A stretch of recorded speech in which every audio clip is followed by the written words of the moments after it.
Hello everyone, welcome back to Supergrad Scat by Top Rankers. And here I will be helping you with the logical reasoning part of test via CUET. This year it is going to happen via CUET.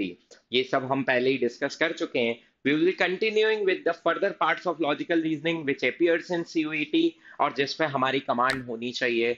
तो जैसे पिछली class में हमने बहुत सारी चीजें discuss की थी, series, coding, decoding, analytical reasoning, and then we have discussed assertion and reasoning, and that was the last question of our last class. Now, continuing with that part only, assertion and reasoning, we will carry forward to the next part, the further topics which will be covered in CUET. But first of all, we will start from then and there itself, that is assertion and reasoning. So, without wasting much of your time, let's begin with our very first question, that is on assertion and reasoning. The assertion A, Make in India campaign by the current government has become a great success. And the reason, assertion मैंने बोला था कोई fact दिया होगा या कुछ भी दिया होगा. और reason, there are no such creative programs previously launched by the government. क्योंकि ये reasoning में आया है, इसलिए हमें यहाँ पे जनरल नॉलेज या जनरल अवेयरनेस लगाने की जरूरत नहीं है. दोनों ही चीजें ऐसी हैं जिनको हम बिना जी के यूज किए हुए आइडेंटिफाई नहीं कर सकते. तो अब हम ऑप्शंस देखते हैं. Both A and R correct. हम ये नहीं बोल सकते कि दोनों ही बातें सही हैं. बोल सकते हैं क्या? हम ये नहीं बोल सकते जब तक हमें इनके बारे में और इन्फॉर्मेशन नहीं दी है या कोई रेफरेंस नहीं दिया हुआ है, तो हम नहीं बोल सकते दोनों बातें सही है. एंड आर एस तो जब तक हमें ये कंफर्म ही नहीं है कि ये दोनों बातें सही है, तब तक हम पहला आंसर तो उनको रिलेट तो तब करते हैं जब कंफर्म हो जाता है फर्स्ट भी सही है, सेकंड भी सही है, और दोनों को रिलेट करते हैं, तब अपन करेक्ट एक्सप्लेनेशन की बात करते हैं. Next option, both A and R may be correct. और इस मे वर्ड ने हमारा बहुत हद तक डिलेमा सॉल्व कर दिया है. दोनों बातें सही हो सकती हैं, but R is not the correct explanation. किसी की सक्सेस के पीछे दूसरे का फेलियर जरूरी नहीं है. This is how we can relate. तो both can be correct at their certain points. पहला वाला भी स्टेटमेंट सही हो सकता है, दूसरा स्टेटमेंट में भी सही हो सकता है, मे बी गलत भी हो सकता है, लेकिन सेकंड स्टेटमेंट जो है वो करेक्ट एक्सप्लेनेशन नहीं है फर्स्ट वाले का. Got it? So the answer is straight away second option. समझ में आया? जिसको नहीं समझ में आया please pause the video and watch again, recap it अगर नहीं समझ में आ रहा है. Let's move to the answer section. Both A and R may be correct but R is not the correct explanation of A. कोई भी चीज अगर सक्सेसफुल हुई है तो दूसरी चीज डिनाइल मोड पे नहीं जाएंगे. क्लियर है? Next. It is colder on mountains that it is on plains. ये बात बिल्कुल सही है. माउंटेन्स थोड़े ठंडे होते हैं प्लेन्स के मुकाबले, तो पहली बात सही है. टेम्परेचर डिक्रीजेस विथ एल्टीट्यूड, दूसरी बात भी सही है. बट क्या ये सही एक्सप्लेनेशन है? एल्टीट्यूड के साथ साथ टेम्परेचर डिक्रीज होता है, क्या ये सही एक्सप्लेनेशन है? बिल्कुल सही एक्सप्लेनेशन है. तो पहले अपन ने असर्शन को चेक किया, वो सही है क्या? बिल्कुल सही है. फिर अपन ने रीजन को चेक किया, रीजन सही है, बिल्कुल सही है. क्या ये इसका करेक्ट एक्सप्लेनेशन है? तीन स्टेप्स होते हैं. पहले ए चेक करो, फिर आर चेक करो, फिर दोनों को रिलेट करो. और जब हम इनको रिलेट करेंगे तो हमारा आंसर बहुत आसानी से आ जाएगा. That is both A and R correct and R is the correct explanation of A. As simple as that. Getting my point? तो कैसे सॉल्व करना है? First, check the correctness of the fact given in assertion, then check the correctness or the accuracy of the fact given in reason, and then try connecting them. Third step is connecting them. Let's move to the next question. It is also based on the same concept, assertion and reasoning. देखते हैं क्या दिया हुआ है. Assertion: when lightning strikes, the sound is heard और little after flash is seen. जब बिजली कड़कती है तो आवाज थोड़ी देर बाद आती है. बिजली को देखने के बाद हम थोड़े चौंक जाते हैं, and we put our fingers in the ears and we stay like कि भाई कड़क जाने तो उसके बाद we will remove the fingers. है ना? सबको पता होता है कि अब आवाज आने वाली आने वाली आने वाली. इंटेंसिटी भी जज कर पाते हैं जितनी तेज रोशनी होती है उससे. तो इसका रीजन क्या है? ये हमने स्कूल में पढ़ा हुआ है. इसका रीजन क्या है? The velocity. अब रीजन नहीं ढूंढ रहे, पहले तो फैक्ट देख रहे हैं. The velocity of light is greater than that of sound. क्या ये फैक्ट सही है? बिल्कुल सही है. और क्या पहले वाले को ये जस्टिफाई कर पा रहा है? बिल्कुल कर पा रहा है. इसलिए तो साउंड बाद में आ रहा है और लाइट पहले आ गई है. तो both A and R are correct, A correct है। लाइटनिंग पहले दिख जाती है और साउंड बाद में सुनाई देता है। दूसरा सही है। क्यों? क्योंकि साउंड की स्पीड जो है वो लाइट से कम है, साउंड थोड़ी देर बाद ट्रैवल करता है लाइट से। तो ये दोनों सही है, दोनों सही है। अब इन दोनों को रिलेट करके देखो। Yes, it is the correct explanation. This is the correct explanation. Hence, the answer is very positively we can say the answer is first, both A and R are correct. ये हम बोल सकते हैं। किसी को भी कोई दिक्कत है, please pause the video, take a guess and then move further. Got it? Clear है? So the answer is A, both A and R are correct. And it is the correct explanation as well. Let's move to the next question. Here also, please pause your video, read the question and then watch the explanation. ऐसे नहीं करना है कि मैं बोल रहा हूँ हाँ हाँ मेरी हाँ में हाँ मिलाते हुए। अगर तुम्हें ऐसा लगता है कि नहीं हम I do not agree, please comment it in the comment box कि sir I do not agree, उस पॉइंट को और अच्छे से एक्सप्लेन करो। So I will be able to comment, I will be able to reply कि नहीं इसका ये एक्सप्लेनेशन है। ठीक है? ऐसे नहीं कि हाँ सर ने बोल दिया सही बोला होगा यार, पढ़ा रहे हैं तो अच्छे मन से ही पढ़ा रहे हैं तो गलत थोड़ी ना पढ़ाएंगे। तो आर्ग्यू तो कर ही सकते हो ना, you can present your argument, there is no harm in discussing a thing. तो पहला क्या दिया हुआ है? Man is a rational being. Is this true? Is this true? दूसरा, man is a social being. Is this true? सोचो इन दोनों को। Man is a rational being, true. Man is a social being, true. But अब इन दोनों को relate करते हैं। Being social means being rational? जरूरी तो नहीं है ये बात, बोलो। तो it is not the correct explanation. Both are correct, but it is not the correct explanation. Let's look at the answer, and it is both A and R are correct. Both are correct.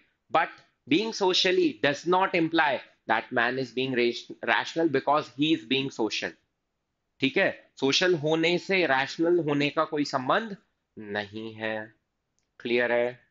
तो it is not the correct explanation, or they are not linked. They are individually true statements. They exist in their own areas, but it is not a correct explanation. There might be some other explanation of man being a rational being because he has got analytical skills, or he can think, he can argue, or any other reason can justify this. But being a social, because animals are also social beings, they also live in groups. But are they rational? Think on such things. ठीक है? तो इस तरीके से we will think.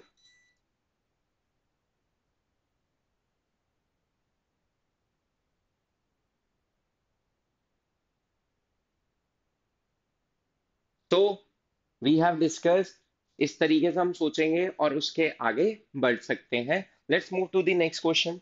What is the next question? It is on the same lines, assertion and reason.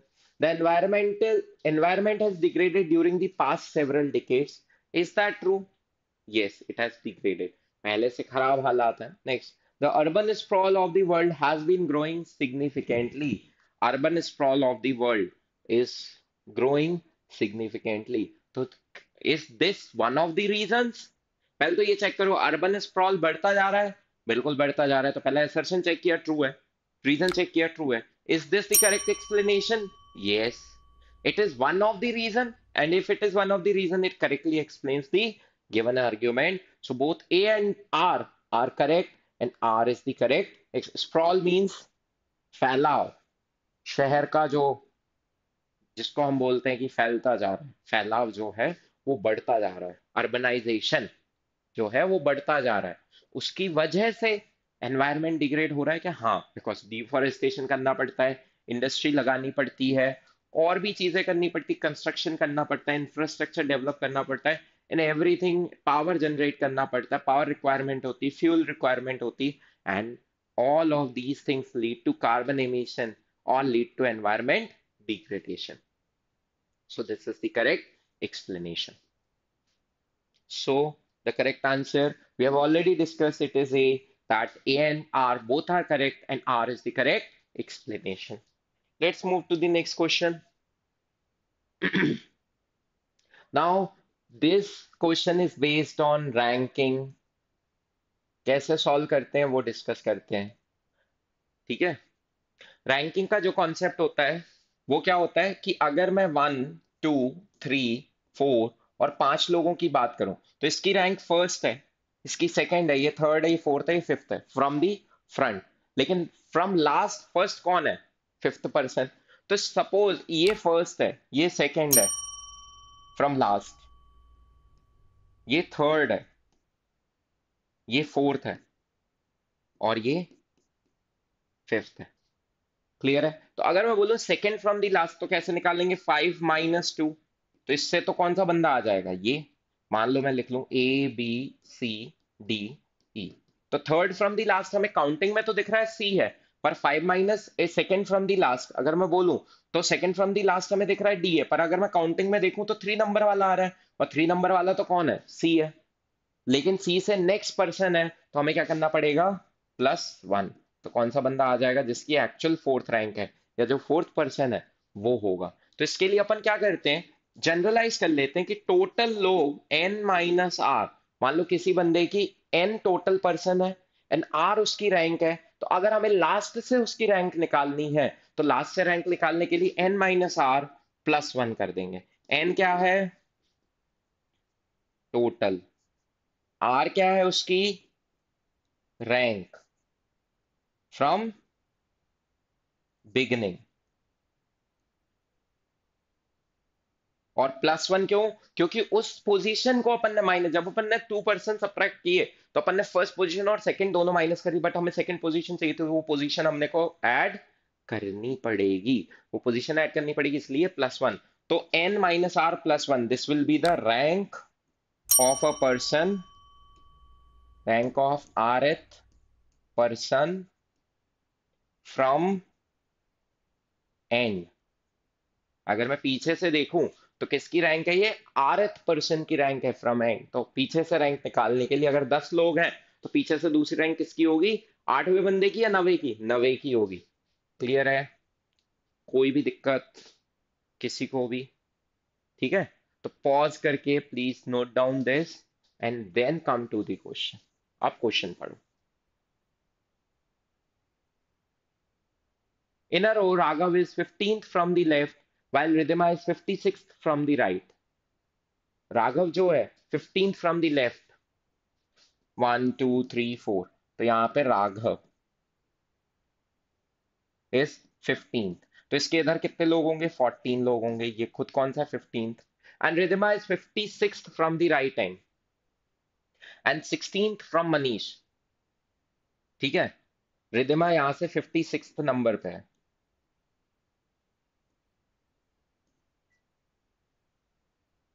Ridhima. तो इसके उधर कितने लोग हैं? दूसरी साइड कितने लोग हैं? 55 लोग हैं। अब इनके बीच में कितने लोग हैं वो तो पता होना चाहिए, तभी तो अपन टोटल पर्सन जस्टिफाई कर पाएंगे। अब रिदिमा तो इस साइड भी हो सकती है। And 16th from Manish, 16th right है, 16th लेफ्ट है, वो भी नहीं दिया हुआ। और यहाँ पे राघव का जिक्र है, राघव का मनीष से कोई जिक्र है क्या? नहीं है। तो मैं मनीष को रिदिमा के इस साइड भी रख सकता हूँ, मनीष को रिदिमा के उस साइड भी रख सकता हूँ, मनीष को मैं इधर कहीं भी रख सकता हूँ और यहां से भी काउंट कर सकता हूँ। तो मनीष को ही हम प्लेस नहीं कर पा रहे, इसलिए यहाँ पे आंसर क्या हो जाएगा? Can not be determined. क्योंकि रिदिमा की पोजीशन उधर, रिदिमा के उस साइड कितने लोग हैं? 55 लोग। राघव के इस साइड कितने लोग हैं? 14 लोग। राघव और रिदिमा 2 लोग। तो इस तरीके से अगर अपन निकाल सकते, बस इतना पता होना चाहिए था कि इनके बीच में कितने लोग हैं। और राघव के राइट में बैठी रिदिमा, ये क्लियर होना चाहिए था, या फिर राघव के लेफ्ट में बैठी है रिदिमा। और रिदिमा का नहीं दिया होता तो एटलीस्ट मनीष का बताया होना चाहिए था कि मनीष कहाँ बैठा है। तो मनीष के बारे में भी नहीं बताया, तो इसलिए क्या हो जाएगा answer? Can not be determine. कुछ लोग क्या करते हैं, 14 + 56 करके आंसर दे देते हैं, है ना, पर वो आंसर सही नहीं। क्लियर है? समझ में आई बात? क्या हुआ, राघव के इधर 14 लोग हैं, खुद 15वीं पोजीशन पे बैठा है। रिदिमा के इस तरफ 55 लोग हैं और खुद 56th पोजीशन पे बैठी हुई है। पर इनके बीच में कितने लोग हैं? एक्स। जब तक ये एक्स नहीं पता तब तक हम नहीं बता सकते, इसलिए आंसर क्या होगा? Can not be determined. Next question, again on ranks. बताओ क्या होगा। Please have a look. In a class of 45 students, a boy is ranked 20th। 45 students हैं और एक बॉय की रैंक 20th है। तो अगर 20th है तो यहाँ पे कितने लोग बैठे होंगे बेटा? 19। वो बॉय यहाँ पे बैठा होगा 20th पोजीशन पे। ठीक है। When two boys joined, his rank was dropped by 1। दो लोगों ने और ज्वाइन किया तो इसकी रैंक एक और ड्रॉप हो गई। तो 20th की जगह इधर कितने लोग बैठेंगे? 20। और ये बॉय, एक रैंक ड्रॉप होने का मतलब नीचे चली गई, तो इसकी रैंक क्या हो जाएगी? 21st। क्लियर है? तो एक बंदे ने तो इधर ज्वाइन किया है और दूसरे बंदे ने ऑब्वियसली इससे लोअर रैंक पे ज्वाइन किया होगा, क्योंकि एक ही ड्रॉप हुई है और दो लोगों ने ज्वाइन किया है। तो एक बंदे की रैंक इससे बेटर रही होगी और एक बंदे की रैंक इससे खराब रही होगी। तो B1 जो दो बॉयज ने ज्वाइन किया उसमें से एक इधर होगा और एक इधर होगा। What is his new rank from the end? तो new rank from the end वो भी एक इंक्रीज हो गई होगी, है ना?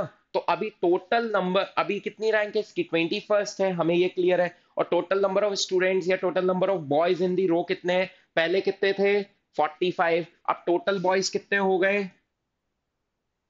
+2। तो कितने हो गए? 47। तो ये 47 किसको डिनोट कर रहा है बेटा? एन को। आर क्या है इसकी? अपन ने नई नई नई रैंक निकाल ली ना। एक रैंक ड्रॉप हुई है तो नई रैंक कितनी इसकी? 21। तो एंड से निकालने के लिए क्या करते थे अपन? रैंक फ्रॉम एंड क्या करते थे? n plus R, sorry, n minus R plus 1। तो n कितना है अपना? 47 माइनस 21 प्लस 1। 47 माइनस 21 कितना होगा? 26 प्लस 1 27। तो इसकी रैंक क्या होगी? 27 from the and. And which is option 1, first option. Clear है? समझ में आया? इसकी अगर एक रैंक ड्रॉप हुई है तो टोटल रैंक इसकी 20 से कितनी हो गई? 21। टोटल दो स्टूडेंट ज्वाइन हुए हैं तो 45 प्लस 2 टोटल स्टूडेंट्स कितने हो गए? 47। टोटल पता है, इसकी रैंक पता है 21। N plus N minus R plus 1 करके नहीं निकाल सकते क्या?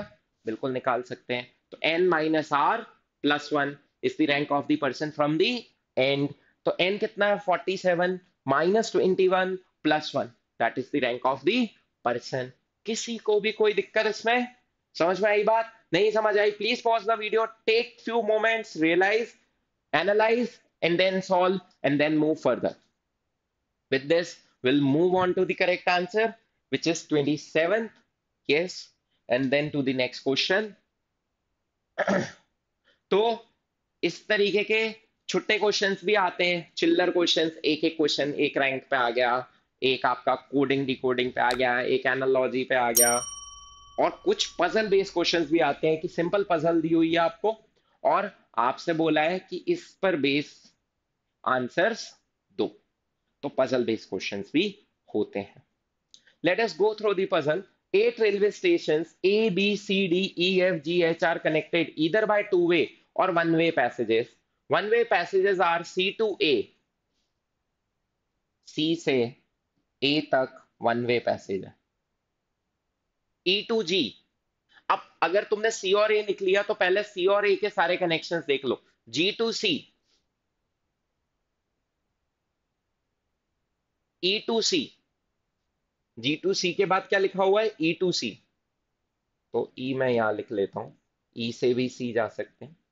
H to G, H से G जा सकते हैं। तो ये काउंट कर लिया, E to C काउंट कर लिया, G to C, D to H,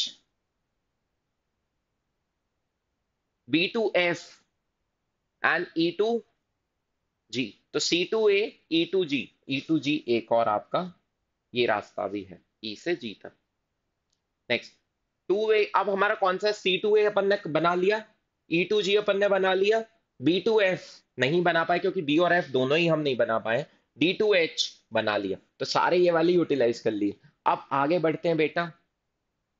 to way passages are between A and E. A और ई के बीच में कैसा रास्ता है? Two way passage. G and B, G और बी के बीच में टू वे पैसेज है, तो बी यहां बना लेता हूं। जी और बी के बीच में कैसा पैसेज है? Two way. A and E, G and B, F and D, F और डी के बीच में टू वे पैसेज है, और बी से एफ तक वन वे पैसेज है। बी से एफ तक वन वे पैसेज है और एफ और डी में टू वे है, तो ये भी अपन ने बना लिया। एफ एंड डी भी बना चुके हैं। नेक्स्ट ई एंड डी, और एक ये भी टू वे पैसेज है। तो ये इस तरीके से नेटवर्क बन गया। क्लियर है?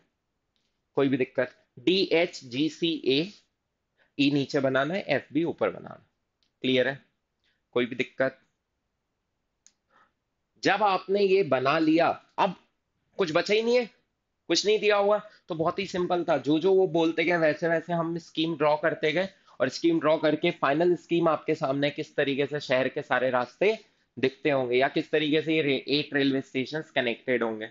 जब ये बन गया तो क्वेश्चन क्या पूछा हुआ है? While travelling from C to H, जब हम सी से एच की तरफ जा रहे हैं, which of the following station must be pass through, कौन सा ऐसा स्टेशन है जिसपे से आपको डेफिनेटली गुजरना पड़ेगा। तो अगर मुझे सी से एच जाना है, तो सी से एच जाने के लिए मैं ये रास्ता अपनाऊंगा। सी से तो ए पे जाऊंगा। अब ए से आगे रास्ता किस पे है? ई पे। ई से आगे रास्ता कौन सा है? या तो मैं जी चला जाऊं, और जी से एच नहीं जा सकता तो ये तो जा ही नहीं सकता। ई से जाऊंगा डी, और डी से जाऊंगा एच। कुछ इस तरीके से फॉलो करूंगा। सी से ए से ई से डी से एच। तो कौन सा स्टेशन डेफिनेटली जाना पड़ेगा? जी हो सकता है जाऊं ना जाऊं, पर ई मुझे डेफिनेटली जाना पड़ेगा। क्लियर है? मैं ये भी तो कर सकता हूं, ई से जी जाऊं, जी से बी जाऊं, बी से एफ और डी, दूसरा रूट भी अप्लाई कर सकता हूं, पर पक्के पक्के मुझे ई तो जाना ही पड़ेगा। ये चीज समझ में आ रही कि नहीं? क्योंकि मेरे पास कोई और रास्ता नहीं है ई के अलावा। ई जाके ही मैं जा सकता हूं, चाहे मैं यहां से इस रास्ते से जाऊं, चाहे मैं यहां से इस रास्ते से जाऊं। क्लियर है? तो कौन सा ऐसा रास्ता है जो मुझे पक्के पक्के से फॉलो करना पड़ेगा? दैट इज ई। कौन सा ऐसा स्टेशन है जिससे पक्का पक्का गुजरना पड़ेगा? That is. क्लियर है? समझ में आया? तो make the route, analyse, write down the possible ways, कहां कहां से जा सकते हैं, and answer the question. Clear है? बी और एफ पॉसिबल है। अगर मैं जी जाता, जी से बी जाता, बी से एफ, एफ से डी, तो पॉसिबल है। तो बी और एफ शायद जाऊं, जी शायद जाऊं, पर ई तो मुझे पक्का जाना पड़ेगा। क्लियर है? तो let us check the answer. The answer is E only, and yes we have done a right job. Clear है? सो और किसी को भी कोई दिक्कत है, please pause the video, watch it again, and come to the correct answer. And let's move to the next question. What is that? It is based on the same. अब puzzle अगर आई है तो एक जगह पेयर में बना के रख लो और उसी को एनालाइज करना है। We will form the network again. क्या था? C2A, then E2G, और क्या था? C2A अपन ने बना लिया। अब E2C बना लेते हैं। ये बना लिया G2C, तो G यहां बना लेते हैं, G से C जाना पड़ेगा। ये भी कर लिया। D2H, E2G, E2G बना लिया। B2F नहीं बना पाए।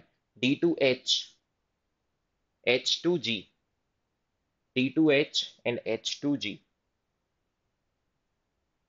D2H and H2G। ठीक है?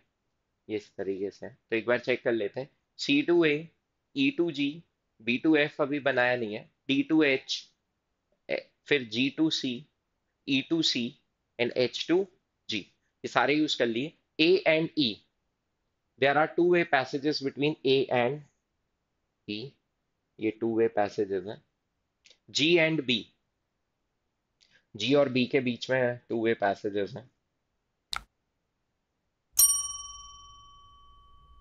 और B और F के बीच में सिंगल पैसेज है। F and D, B और F के बीच में सिंगल पैसेज है B to F, और F और D के बीच में डबल पैसेज है, वो दिया हुआ है। Next E and D, E और D के बीच में भी डबल पैसेज। वो कैसा भी दिख सकता है, वो पिछली बार अलग दिख रहा था नेटवर्क, अभी अलग दिख रहा है, तो डिपेंड्स हमने पहले क्या ड्रॉ कर लिया। How many different ways can a train travel from F to A without passing through any station more than once? कोई भी स्टेशन पे एक से ज्यादा बार नहीं जाना है और हमें F से A तक ट्रैवल करना है। अगर एफ से ए तक ट्रैवल करना है तो let us focus on the station. F से बी तो जा नहीं सकते, तो एफ से कहा जाऊंगा मैं, डी, और डी से कहा जा सकता हूं, एच या फिर ई। तो एफ डी तो सेम ही है, या तो मैं एच जाऊंगा या ई जाऊंगा। अब ई से मैं डायरेक्ट ए जा सकता हूं, एच के बाद मैं कहा जा सकता हूं, एच से जी जाऊंगा, जी से सी जाऊंगा, और सी से ए जाऊंगा। ठीक है, और कोई पॉसिबिलिटी है क्या? मैं ई सी ए, और मैं ई से डायरेक्ट ए भी जा सकता हूं, तो ये एफ डी ई सी ए ये भी फॉलो कर सकता था। एफ से डी गया, डी से ई गया, ई से सी, सी से ए। और कोई पॉसिबल वे है? B F, sorry F D, D to H, H to G. अब जी से मैं बी जाके एफ डी ई, इस तरीके से, तो एफ क्या होगा, दोबारा ट्रैवल हो जाएगा। गेटिंग माई पॉइंट और नॉट? तो यहां पे एफ दोबारा ट्रैवल हो रहा है इस रास्ते में। और कोई पॉसिबल नहीं है, तो how many ways are there? Three ways. तो आप देखो, मैंने क्या किया, मुझे देख के नहीं पता चला, मैंने लिखा, मुझे क्लियर हो गया। कोई भी दिक्कत किसी को भी? अब ये मत कहना सर ये भी और ये भी दो बार तो ट्रैवल कर लिया। अरे ये अलग रास्ता है, इस बार में सारे अल्फाबेट एक ही बार आ रहे हैं ना, इसमें भी सारे अल्फाबेट एक ही बार आ रहे हैं, इसमें भी सारे अल्फाबेट एक ही बार आ रहे हैं। So the answer is three ways, and hence it is the correct answer. Clear है? Next, in a route between G and C is closed, which one of the following station needs to be passed through traveling from H to C? फिर से root बनाना पड़ेगा। C to A, C to A and E to C, E to C, E to C count कर लिया, C to A कर लिया। Next, अब इसके बाद E to G, E से G, E to G भी काउंट कर लिया, B to F, D to H and H to G, ये H to G काउंट कर लिया। नेक्स्ट D to H, ये D to H काउंट कर लिया। Next G to C, G to C count कर लिया, ये भी हो गया। नेक्स्ट A और E के बीच में डबल रूट है, डबल वे रूट है।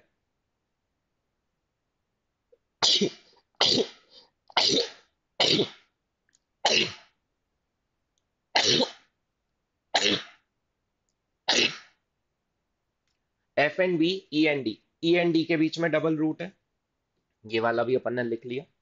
एफ और डी के बीच में डबल रूट है, ये भी लिख लो। और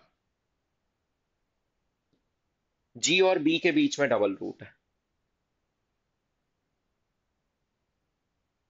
और बी से एफ सिंगल रूट है। तो ये बन गया अपना नेटवर्क। अब उन्होंने बोला है, बार बार नेटवर्क इसलिए बना रहा हूं तुम थोरो हो जाओ कि प्रैक्टिस कैसे करनी है। हर बार अलग दिखेगा डायग्राम, हर एक इंसान का अलग दिखेगा डायग्राम। बस अपने को कैसे कैसे, देखो मैं कैंसिल करते जा रहा हूँ जो जो इन्फॉर्मेशन यूज कर रहा हूँ, इसी तरीके से कॉपी में नोट कर लो सारे इंस्ट्रक्शंस, एक एक करके कैंसिल करो एंड देन सॉल्व। यहाँ पे क्या दिया हुआ है, जी और सी मैंने क्लोज कर दिया। अगर ये रास्ता अब खराब हो जाए, which one of the following station needs to be pass through while travelling from H to C, मुझे एच से सी तक जाना है, तो एच से जी जाऊंगा, अब ऊपर जा नहीं सकता, तो कहाँ जाऊंगा, बी, बी से एफ, एफ से डी, डी से ई, और मुझे कहाँ जाना है, ई से सी। तो कौन सा स्टेशन इसमें से ट्रैवल करना पड़ेगा? Need not to be pass through, कौन सा स्टेशन नहीं, ई में ट्रैवल कर ही रहा हूं, डी में ट्रैवल कर ही रहा हूं, बी में ट्रैवल कर ही रहा हूं, तो कौन सा स्टेशन ट्रैवल नहीं करना? That is a. ए मैं नहीं गुजर रहा ए से, क्योंकि अगर मैं ए पहुंच गया तो सी पे वापस नहीं आ सकता। क्लियर है? कोई भी दिक्कत? Please pause and then watch and then move further. Clear है? So the answer is A, which we have already discussed. Clear है? समझ में आया? Let's move.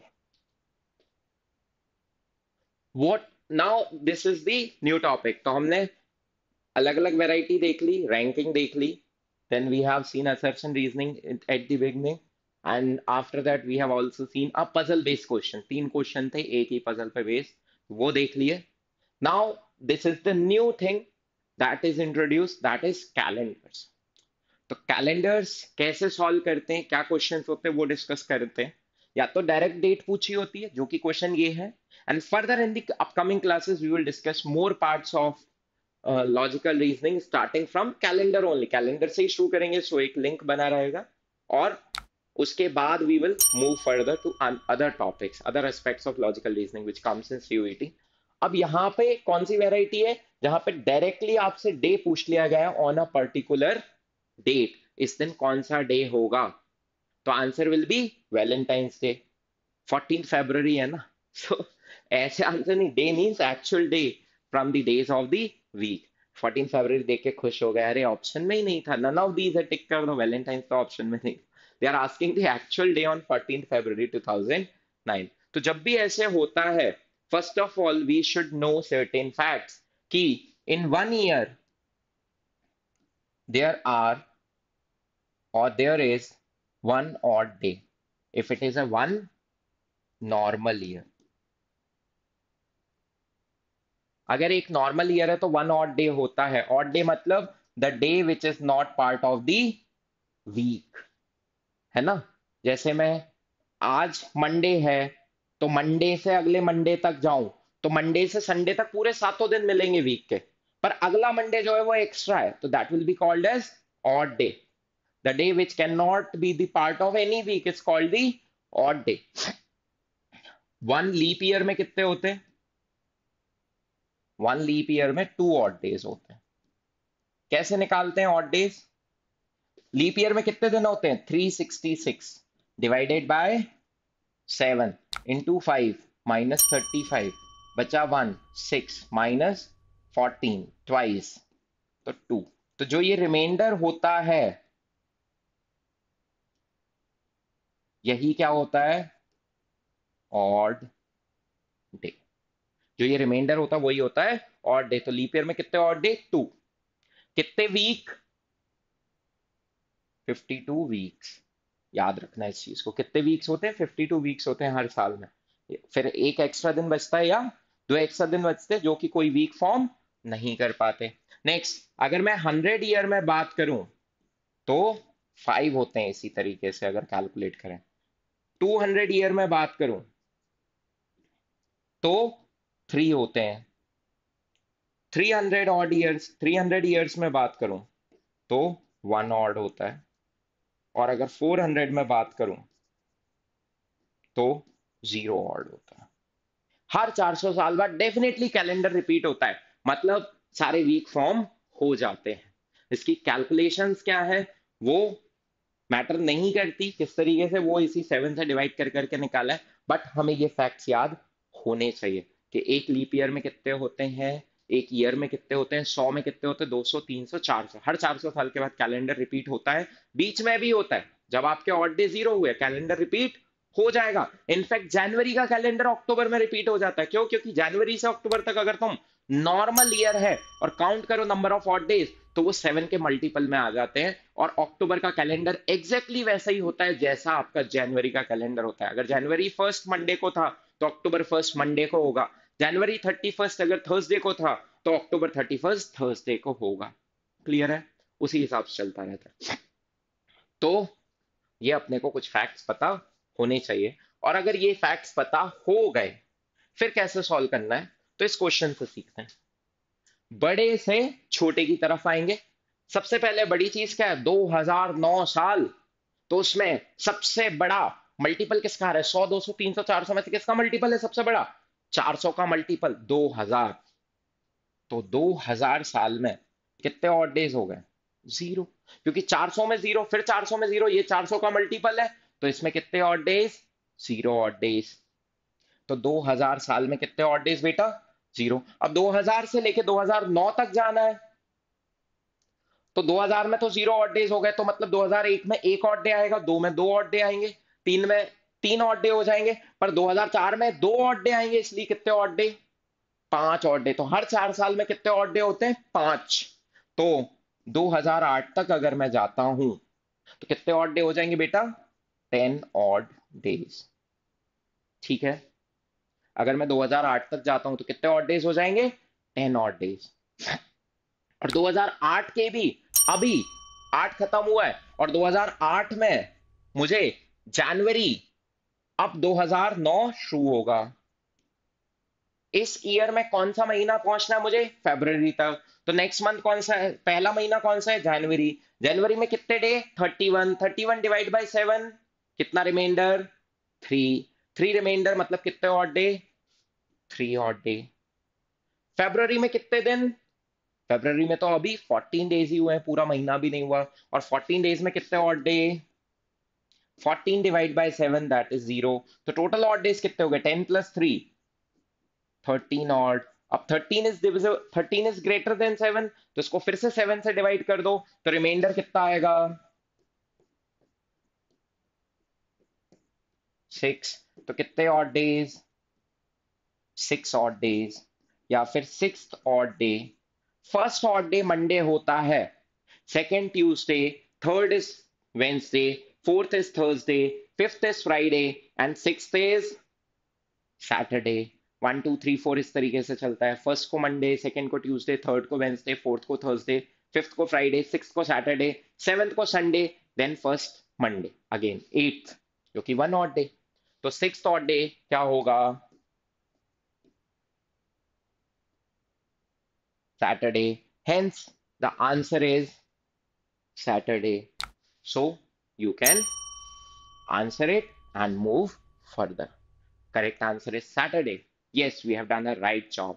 So, likewise, keep practicing from all the sources available. Keep liking, sharing, and subscribing.